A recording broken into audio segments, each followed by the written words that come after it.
come to an end because of unnecessary and irrational medical interventions coming from an organization that is supposed to uphold truth and justice.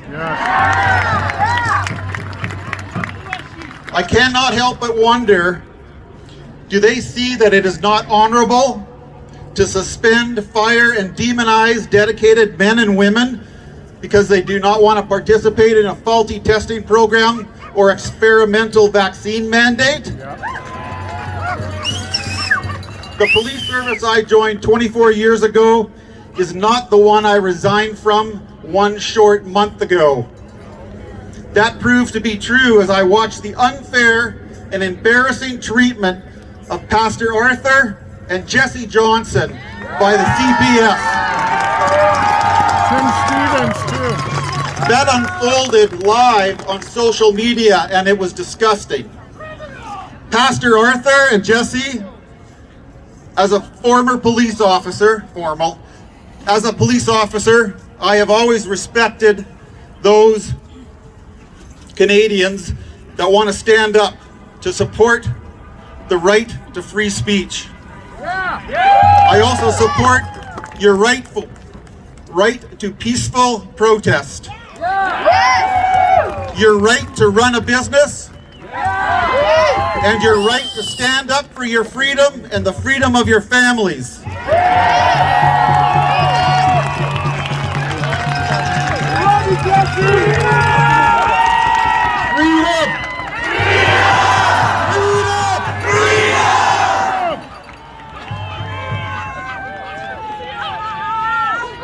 Our Constitution protects the rights and freedoms and choice. However, it seems to me that our federal and provincial governments do not understand or respect the Charter of Rights and Freedoms written into the Constitution of Canada that applies to all Canadians.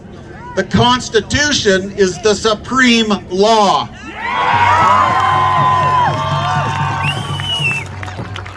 In saying that, it is extremely concerning that our Prime Minister continues to stoke the fire of hate and division with his comments about the unvaccinated.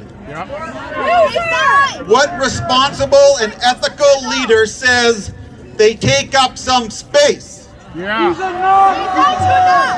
refers to a group of Canadians as misogynist and racist because they do not want to participate in a vaccine protocol for a virus that is 99% survivable. Also, he says, do we tolerate these people? His words are reckless and dangerous to all Canadians, vaccinated or unvaccinated. Please do not allow his words to change your heart for your fellow Canadian. And just as a side note, why do our provincial leaders basically remain silent on this?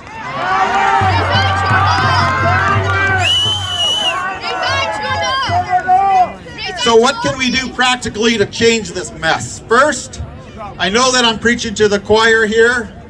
However, if you are just noticing or just acknowledging that something is just not right, you must stop complying.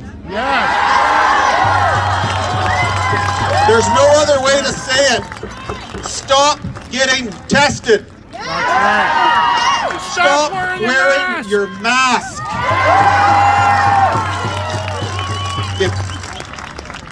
Gotta burn this thing on stage. Sorry, I lost my place.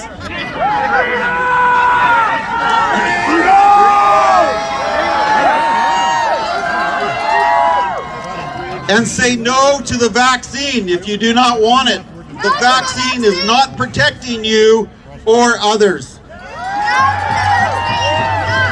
quick look at the alberta.ca website will show you that the vaccinated contract and spread the virus just as effectively as the unvaccinated. The third and fourth jab will not be the magical ticket to your freedom or health. Say no to unethical and unnecessary mandates in the condition. It is the condition to your freedom. It is obvious to any sane person Complying is getting us nowhere.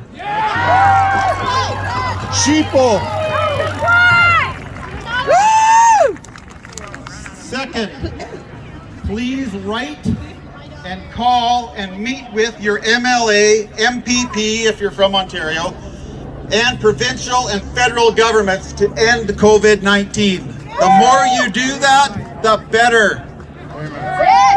Hold them accountable to their silence on the Prime Minister's inflammatory words towards the unvaccinated.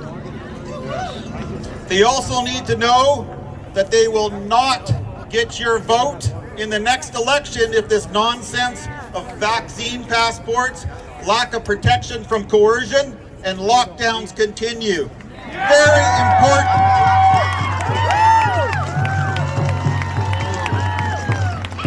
A few weeks ago, I accepted an invitation to sit on an advisory board of Taking Back Our Freedoms. If any of you ever heard of it?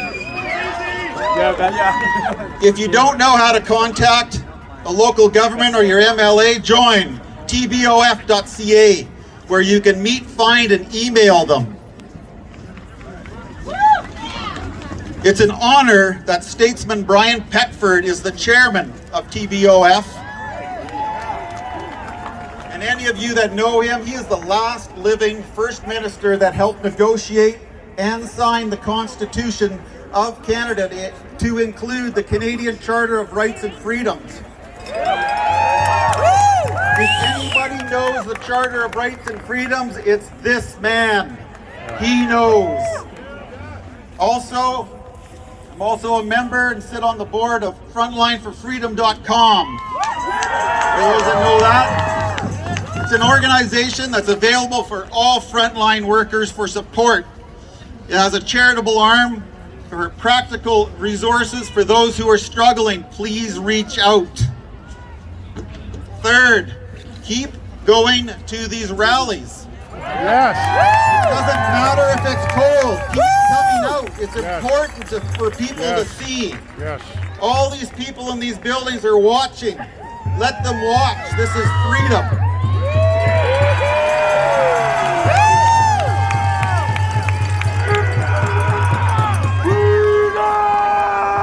I also want to thank all the truckers in Canada.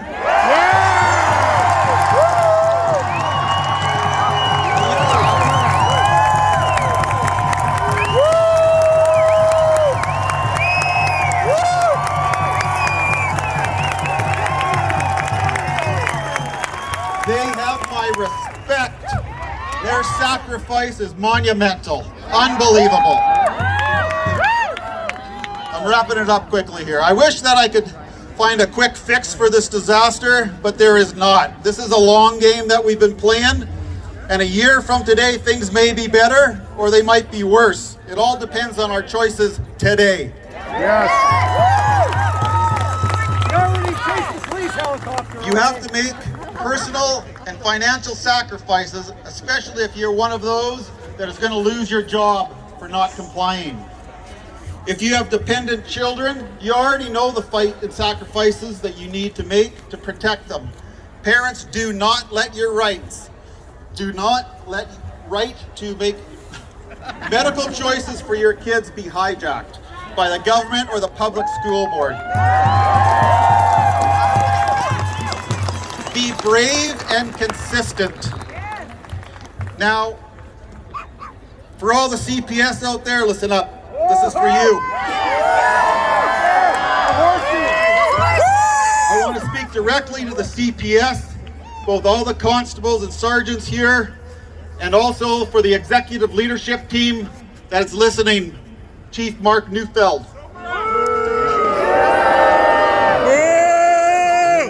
Say it loud. Remember your oath. That's right. That's right.